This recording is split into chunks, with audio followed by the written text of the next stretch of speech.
Animals is really easy to tell if you have a boy or a girl, and then you're good to go. With gargoyle geckos, it can be a bit tricky, especially if you have a little gargoyle gecko. However, even larger geckos can be challenging. So in this video, we'll go over exactly how to figure out if your gargoyle gecko is a boy or a girl, and when you can do that. This is Summer, and she's the newest member of our Project Pink.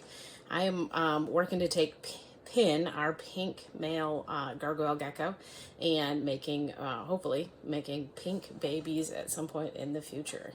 And this girl here we picked up not that long ago from a reptile show. She does fire up a little brighter than the base color we're looking for, but she's really pretty pink.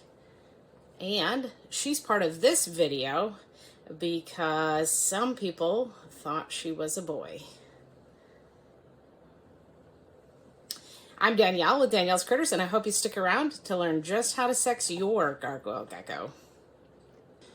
So we're really used to a very specific group of sex characteristics that let us know if an animal is a boy or a girl. And with crested geckos, it works out really well because, well, they don't have testicles. They do have a bulge at the base of their tail that looks just like balls. And this is actually their hemipenes tucked into a pocket at the base of their tail.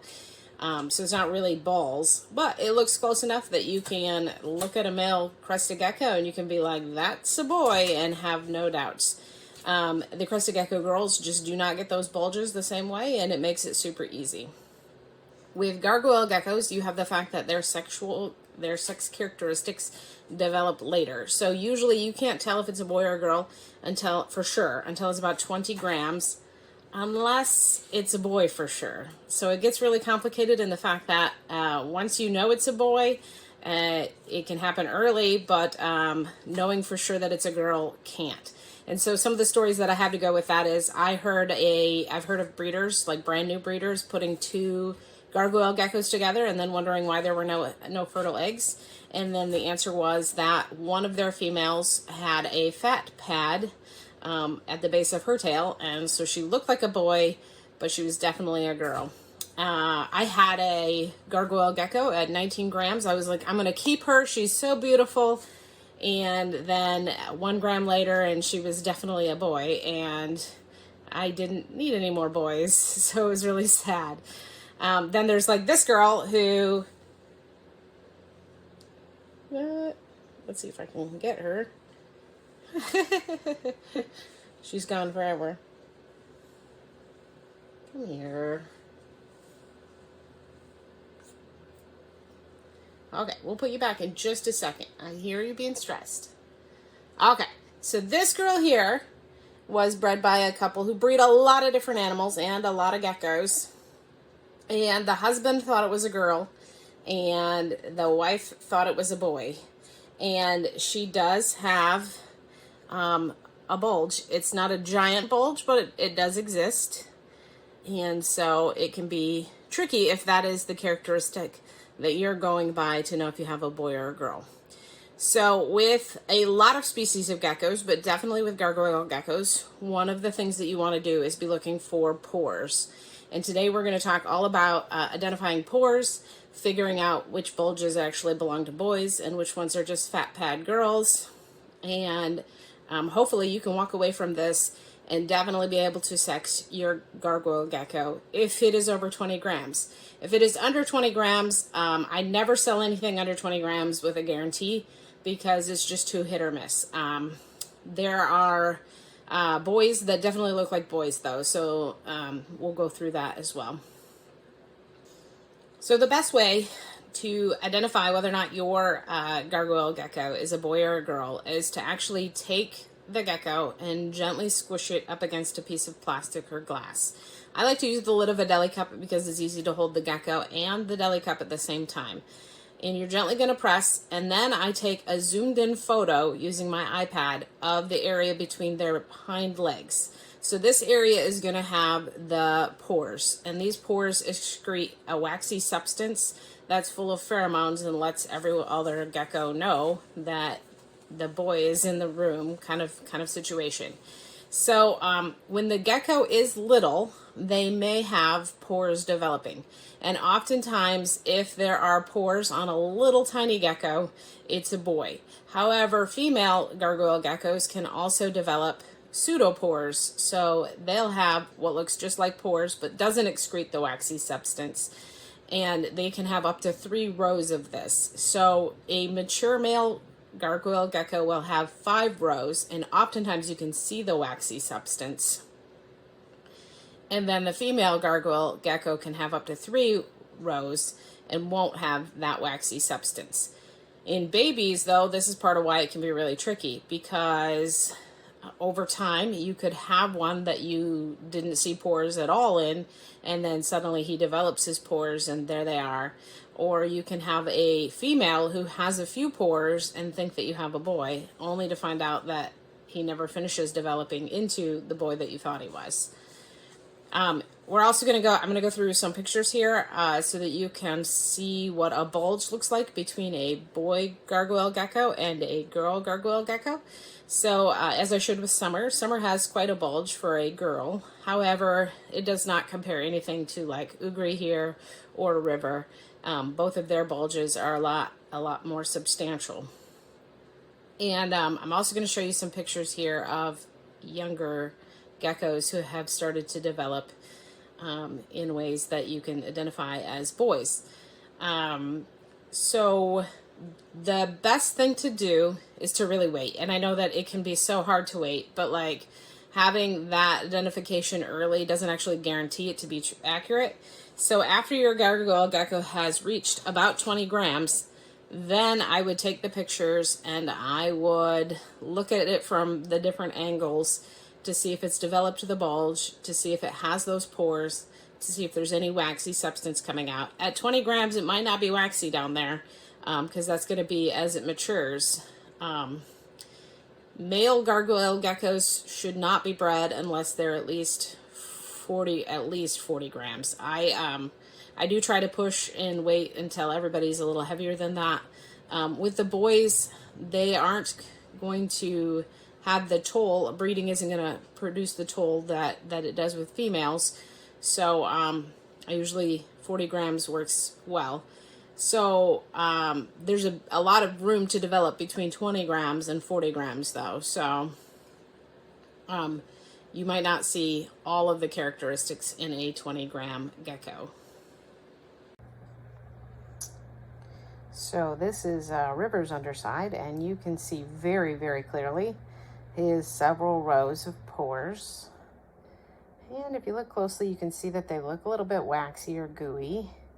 And then he has a very defined bulge.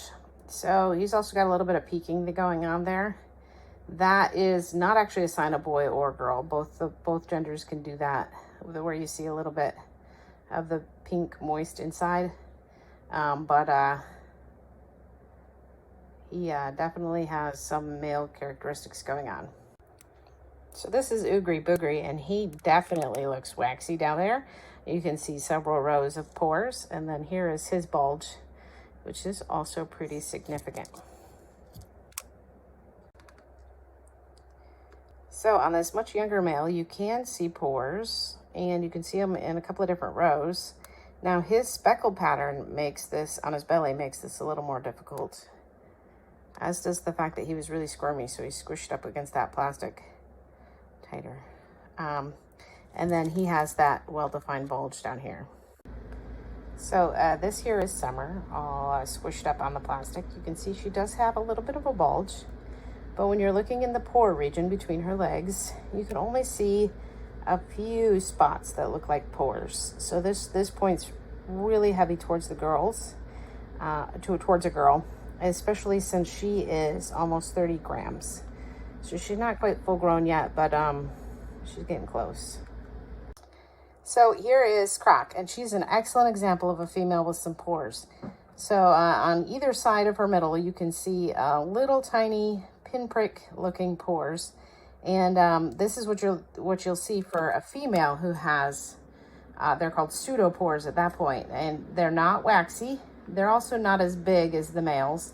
And if you counted the rows, you wouldn't get like 5 complete rows, especially since this one's really broken down the middle there quite a bit. This is definitely a girl though. She's definitely a girl. Not only does she not have a bulge, but she's been a mom. So I'm positive that she is a girl. And she really hates being squished on that plastic. So here with the chillax, you can also see the pseudopores. They just don't look as deep as the male pores. And you can see that there's probably about 3 rows of them. So not quite as prevalent of a patch as a boy, and none of them are gooey. And then she doesn't have hardly any. She's got, I guess she got a little bit of a bulge, but not much one at all. She also is a proven mom, so definitely know for sure that this is a girl. This girl here is about half grown, and she's proven female because she laid her first set of eggs not that long ago. But you can see those little, the little dimply pores. You can definitely tell, looking at all these girls, how it can be confusing when you're looking at young geckos. Interestingly enough, this is Fern, who has very few pores. I know she's got a lot of speckles, so it can be difficult. I see some pseudopores right there, but nothing real significant. She's definitely a girl. She also doesn't have much of a bulge, and she's at about 45 grams. So here's that really brilliant striped one that's about 12 grams. And you can see that the speckle pattern on its belly does make it difficult to even begin to identify if there's pores or not. So on at least one side, there appear to be quite a few pores, but it's hard to tell if there's anywhere near enough for it to be a boy or a girl at this point in time. So this little blotch gecko is got a very clear belly, and it's very clear that they don't have very many pores, but they're also in that 10 to 12 gram range. So it's also completely possible that it will develop pores later on. It also went to the bathroom all over. Here's another one that's got pretty clear belly with not enough definition of anything going on to prove it one way or the other. So I often have the habit of talking just way too much in these videos, and hopefully I've kept this one kind of short and sweet, and hopefully you walk away feeling confident that you know the characteristics that you're looking for to actually determine if your gecko is a boy or a girl. So this one is my brightest gecko that I've produced so far, and brightest as in color and not as in intelligence.